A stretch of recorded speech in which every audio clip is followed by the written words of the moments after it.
বাংলাদেশের content creator টি সুনেরা বা সুনেরা তাসনিমকে চিনে না এমন মানুষ খুব কমই আছে, বাট সে রিসেন্টলি ভাইরাল হয়েছিল। সে ভ্যান থেকে কেনাকাটা করেছিল, ওই জন্য দুইটা মুকেশ আম্বানির বংশধর তাকে নিয়ে ট্রল করতে গিয়েছিল, বাট পাবলিক তাদেরকে ধুয়ে দিয়েছিল। ওয়াও, কথা সেটা না, কথা হচ্ছে আজকে আমিও ভ্যান থেকে শপিং করবো, এখানকার লোকাল মার্কেটে চলে যাবো, সেজন্য 20 ইউরো নিয়ে নিয়েছি। দেখি এই 20 ইউরোতে আমি কি পাই।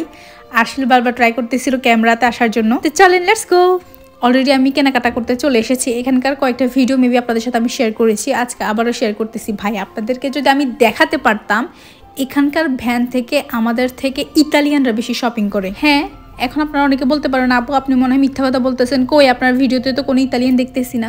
ভাই, সবার লাইফে একটা প্রাইভেসি আছে, সো আমি চাই না সবার প্রাইভেসিটা এভাবে নষ্ট হোক, ওই জন্য দেখাচ্ছি না। এই লোকাল মার্কেটটা আমাদের সিটিতে সপ্তাহে একদিন করে বসে, আর এখানে 90%ই ইতালিয়ানরাই থাকে। আমার জানা মতে ইতালির প্রতিটি সিটিতে এই টাইপের লোকাল মার্কেটগুলো একবার হলে বসে, আর এখানকার প্রোডাক্টের দাম খুবই রিজনেবল। এখানে কিন্তু ইউজড নন ইউজড দুই টাইপের ড্রেসই সেল হয়, কিন্তু বাংলাদেশের ভ্যানে সবই নন ইউজড। কিন্তু চিন্তা করেন ইউরোপের মতো একটা জায়গায় ইউজড ড্রেস প্রোডাক্টও সেল হয়।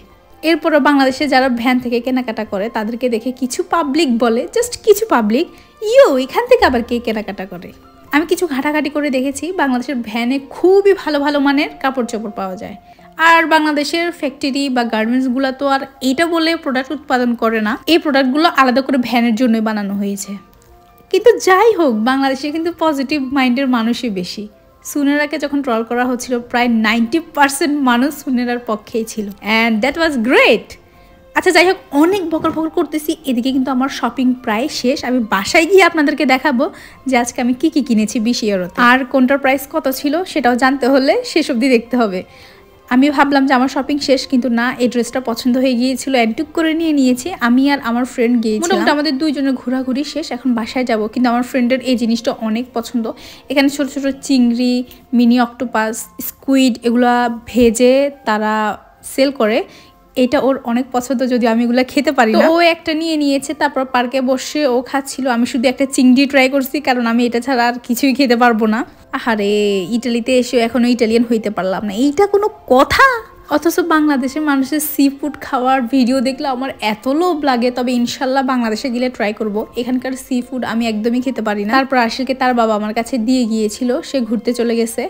দেন আমি পার্কে 10-15 মিনিটের মতো বসেছিলাম, আরশিল একটু খেলেছে, কিন্তু এত বাতাস ছিল যে সাথে সাথে বাসায় চলে আসতে বাধ্য হয়েছি। তারপর আরশিলকে বললাম যে দেখো, তোমার খেলা রাখার জন্য আমি এটা নিয়েছি।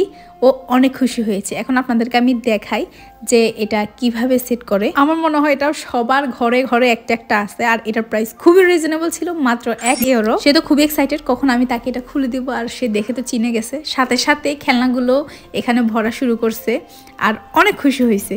তারপর এখানে আমি কিছু ছোট ছোট গেঞ্জি নিয়েছি, যেগুলার প্রাইস ছিল 4 ইউরো। এখানে আর কি দেখাবো। তারপর আমি একটা প্যান্ট নিয়েছি, আপনারা দেখেছেন ভাই, এটার কোয়ালিটি জাস্ট ওয়াও। যেটার প্রাইস ছিল মাত্র 10 ইউরো, মার্কেট থেকে নিলে মিনিমাম 20 ইউরো প্লাস আসতো। আর আমার জামাই দেখে তো বলতে আরো কেন একটা দুইটা নিয়ে নেই। তারপরে এই প্যান্টটা নিয়েছি, এটা অনেক ঢিলা। আমি নর্মালি এই টাইপের প্যান্টটি পরতে অনেক বেশি পছন্দ করি, আর এটার কাপড়ের কোয়ালিটি জাস্ট ওয়াও ছিল। আর এই কালারের একটা প্যান্ট আমি খুঁজতেছিলাম অনেকদিন ধরে, সো ফাইনালি পেয়ে গিয়েছি। তো স্কিপ করার তো কোনো প্রশ্নই আসে না, আমি নিয়ে নিয়েছি। সাথে একটা টপস নিয়েছি, যেটা অনেক লম্বা, বলা চলে সেমি লং। এখন এই টাইপের কালারগুলো আমার অনেক ভালো লাগতেছে, দেখার সাথে সাথে এই তো মিস করি নাই, নিয়ে নিয়েছি। আর প্রাইস ছিল খুবই রিজনেবল। এই টপস আর প্যান্টটা একসাথে নিয়েছে আমার থেকে 5 ইউরো। সামটাইমস আমার মনে হয় আপনারা এই দামে বাংলাদেশেও ড্রেস কিনতে পারেন না। ইতালি লোকাল মার্কেটে মাঝে মাঝে এত কম দামে প্রোডাক্ট পাওয়া যায়, একবার চিন্তা করেন। তারপরে এই ড্রেসটা তো আপনারা দেখেছেনই যে কিনেছি, আর এটার প্রাইস ছিল মাত্র 2 ইউরো। একটা পাকিস্তানি দোকান থেকে নিয়েছি, আমার এত পছন্দ হয়েছে। বিশেষ করে এটা শেপটা আমার এত পছন্দ হয়েছে, আমি যদি পরি নেক্সট কখনো আপনার সাথে অবশ্যই ভিডিও শেয়ার করব।